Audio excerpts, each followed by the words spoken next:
Hello, everyone. This is Barry Dahl, Teaching and Learning Advocate at D2L, and we are getting ready for presentation number 7 of 12. So we're halfway through the day, and I'll introduce our speaker in just a moment.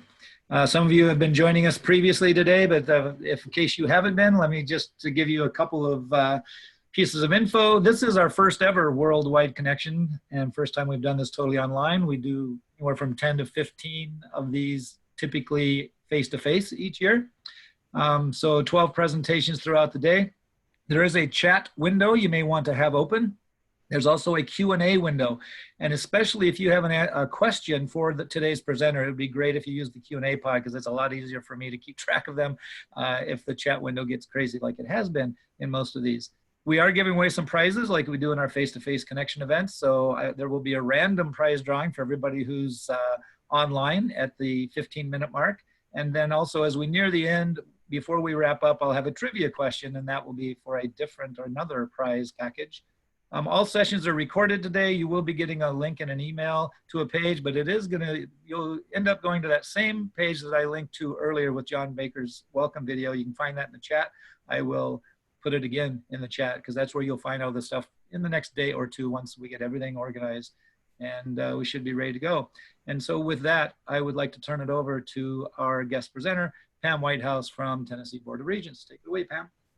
Thank you. Good afternoon or evening or morning, whatever it is, wherever you are.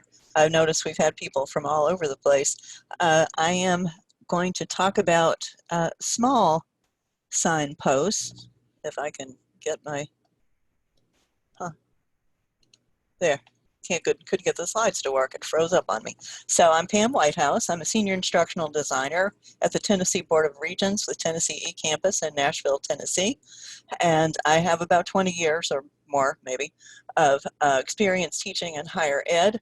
I have earned my doctorate in learning and teaching from the Harvard Graduate School of Education. I also have a master's in political science from the University of Rhode Island. And my focus all these years is really on online teaching and how to make it better, how to make it work. And I wanted to let you know that normally I do understand that we put credits for people whose work we used at the end of the presentation. However, in this case, I was very excited about this book. I enjoyed reading it, and I draw heavily from it. So I wanted to put it out front for you to see. And when you look at the slides later, if it so happens you haven't read this book, I really highly recommend it. Now, in our work at Tennessee eCampus, we work with faculty to develop courses from institutions across the state. And as you can imagine, especially if you're faculty yourself, there's not a whole lot of time for doing some of the things maybe one would like to do with online teaching. So my purpose in putting this presentation together, and I've also presented it to our faculty here in Tennessee, is to significantly increase the quality and effectiveness of our online courses, with the purpose of not significantly increasing the time and effort required from us. So I'm looking for making small changes to get a big impact.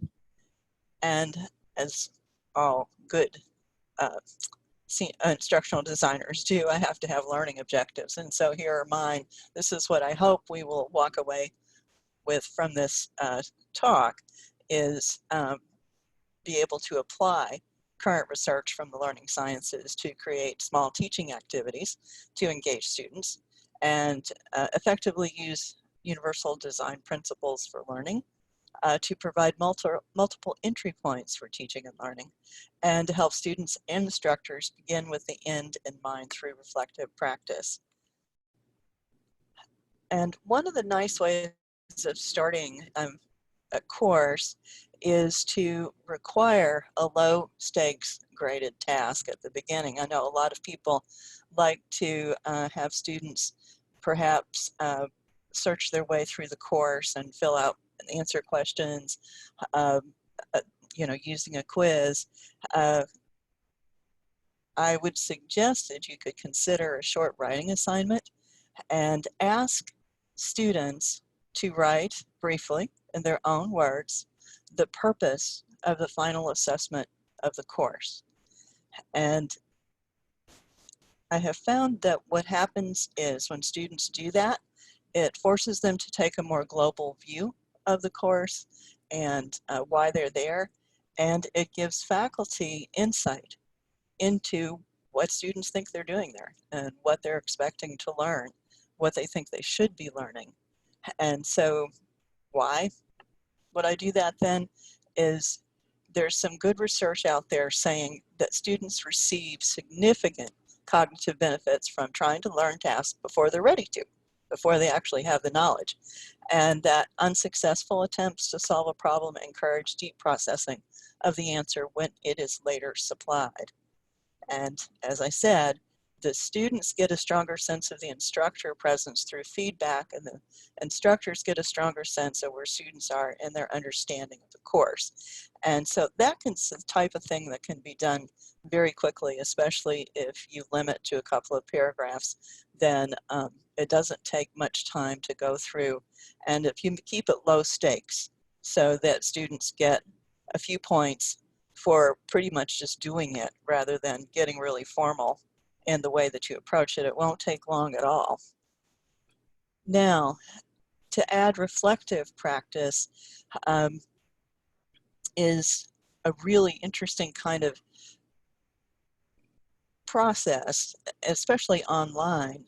And I have tried this with some faculty, I've done it myself, is to tell students to choose 1 or 2 module learning objectives that are most concerned to them and have them tell you why.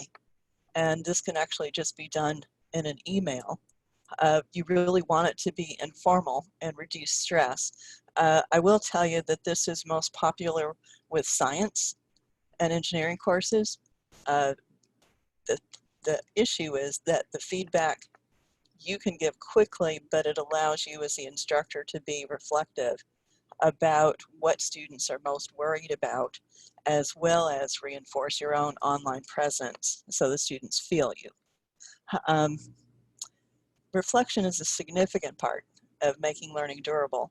And so we look at what it really helps reinforce is retrieval, recalling information, elaboration, explaining course content and purposes, and generation, which when students start trying to explain the course content or learning module objective, then it helps them generate new notions and ideas about maybe novel use of the course content, but definitely about thinking more deeply about the course content. So another way is to make the assessment process reflective.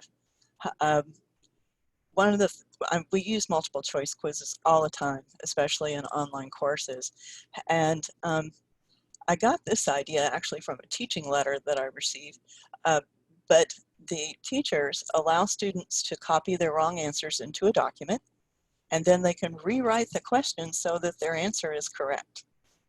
Or they can explain where they went wrong in their answer choice and link that to course content to provide evidence, just so they do understand where they went wrong. And that is a truly reflective process. You can, there's decisions to be made. This can be a graded exercise. Usually you need to add some points on to get students to do things like this. You can also make sure that you scaffold when there's written work and perhaps a big paper to write, a research paper.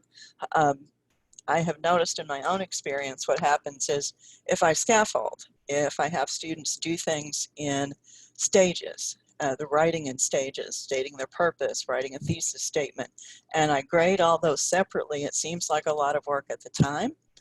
But when I've done all that multi-stage feedback, it saves amazing amounts of time when the final work is submitted because I'm already very familiar with it. I already have a good idea of what the student is about and where their strengths and their weaknesses lie. And you'd be amazed at how much that will speed up your time given feedback. Formative and reflective assessment is a powerful learning tool, and creating steps towards the larger assignments gives students multiple opportunities for students to reflect upon and deepen their understanding. The essential focus on process and reflection is common in face-to-face classes, but I've noticed it gets overlooked in online courses. And you can think about it in terms of, if you are teaching a face-to-face class and you're explaining the syllabus, for example, there's a lot of context that you add that isn't written in the syllabus.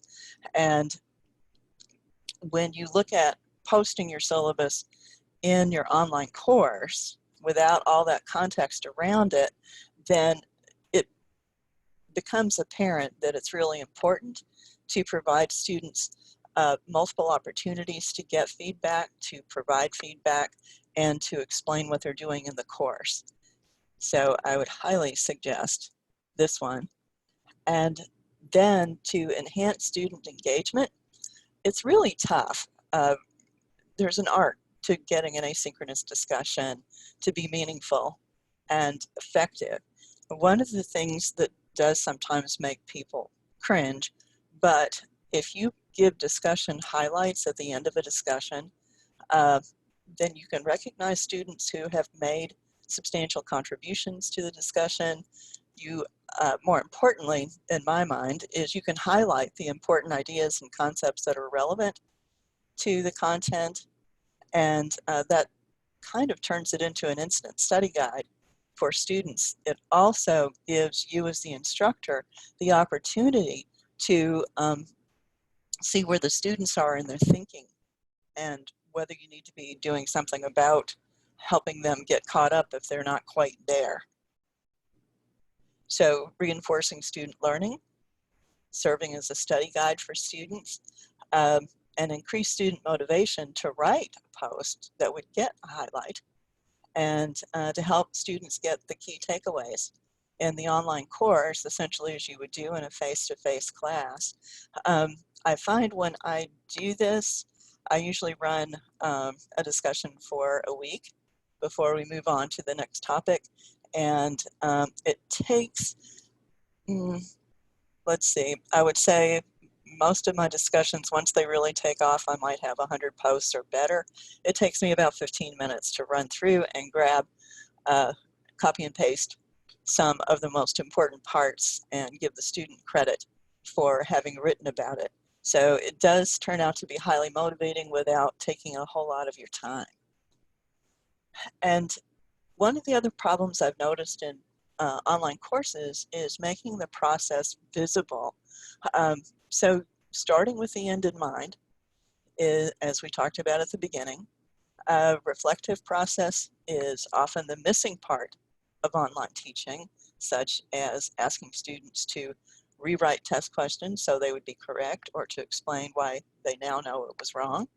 To add periodic reflective practice, things like asking students to talk to you about learning objectives they may be most concerned about, and of course enhancing instructor-student engagement, and then to make the process formative and reflective so that you're not stuck with a lot of summative grading, which can really put students in a bad place if you're not careful.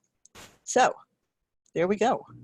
I raced through that in 14 minutes, and so if there are any comments or questions, I would be glad to hear them.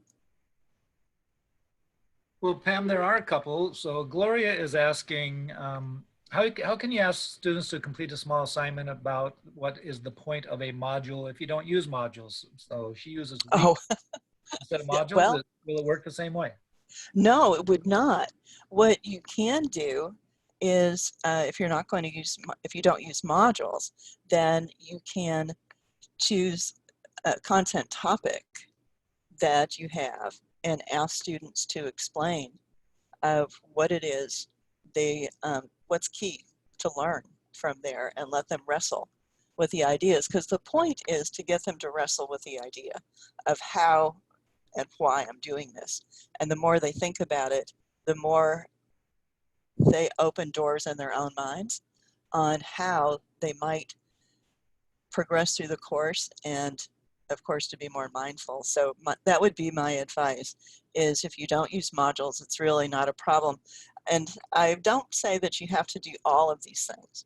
I think that doing some of them would be sufficient. But if you wanted to do this just because it seemed like a good idea to you, then just go with the content and have the students explain. Maybe choose a course learning objective, an overall course learning objective, and have the student explain why that's important and what they're going to learn. Great. And she also asked, what can you do with a short reflective writing assignment in the course so that students don't feel they are just a wasted task? Well, what I often do is give audio feedback so that they hear my voice. That accomplishes two things, because I can give audio feedback a lot faster than I can writing things out. And the students get to hear my voice tone, and they get to hear me. And I think they feel more of a connection with me. And because, of course, that gives them context. So that when they hear my voice tone and they hear what I have to say, then I think they find that meaningful. It's not a waste of time. And that's easy to do in D2L.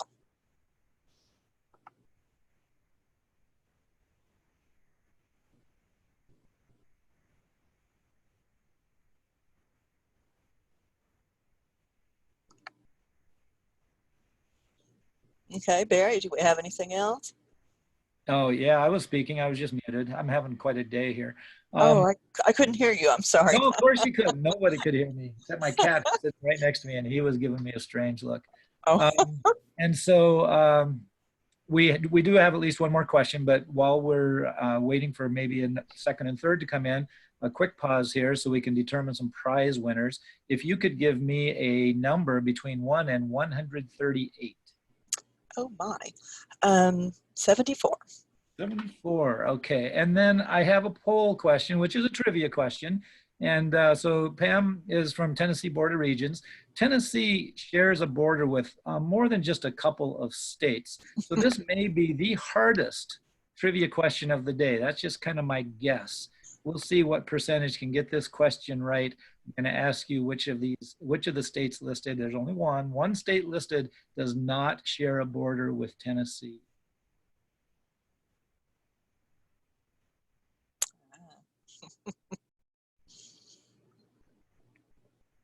I've been to Tennessee many times and also driven through many times. So I was pretty confident that I could name all the states. But then when I came up with a question, I just had to find one that might trip up some people. And it is, Yes. by the way. Yes. It is. Is it? Yeah.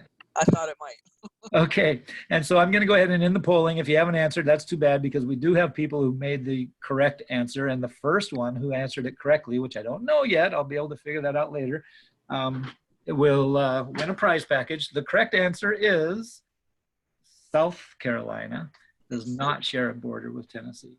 Right. I don't know if I shared those results. Yeah, so there they are.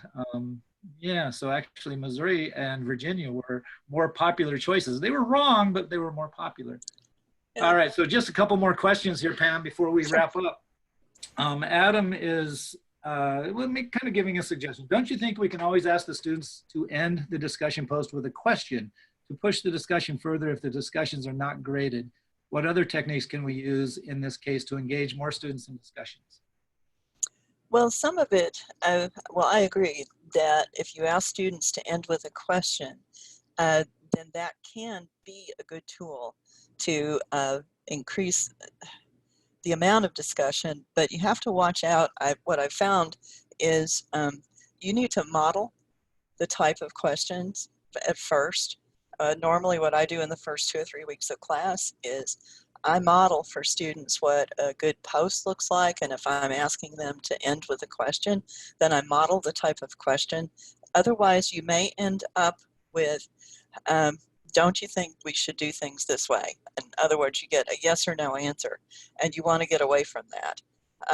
The other thing that I do that I've found really helpful, especially in undergrad courses, is to give students a few days to do their reading and then to make a first post and make that their initial post, and it's the meatiest thing they're going to do when they respond to the discussion prompt. And then I cut that first post that's due like 3 or 4 days in, and then the rest of the week is devoted to responding to posts. And that way you can get away from the people who go through and post. I call them drive-by posters, because they never go back and look to see what happened or if anybody responded to them. If there's a requirement that you have to make 1 or 2 posts that are in response and have to be thoughtful responses, then I think you'll find that you get better results doing that. So I hope that answered the question. Yeah, so a couple quick ones before we go. Winona wants to know, what was the name of the book? Oh, the online teaching, small practices. Yeah, must be. Yeah, let me get back to the beginning because I don't want to tell her. There it is. Somehow you've got a block on your screen. At least it looks like it to me. There you go. Okay. Yeah. No, what it was the poll. The poll was sitting in front of it. I closed the poll. Not on my screen. It didn't close. Oh, stop sharing results. Oh, I'm so sorry. Yeah, I that's closed okay. it on my screen. Yes. Hey, this is going to get worse as the day goes on. One more, Allison said she loves the scaffolding. Do you use rubrics in D2L to measure that process? Absolutely. I think that rubrics are incredibly important, especially, again, for undergraduate students, although I think all learners benefit. But I tend to draw from the AAC and U value rubrics, and I can send anybody the link if you're not familiar with them. But I use those rubrics to help me design my own, because then I make sure, too often, I know now as an instructional designer, too often what I'm seeing is in the rubrics, they're focused on grammar. They're focused on, 12-point font, too many operational things and not enough really conceptual or meaty parts to it.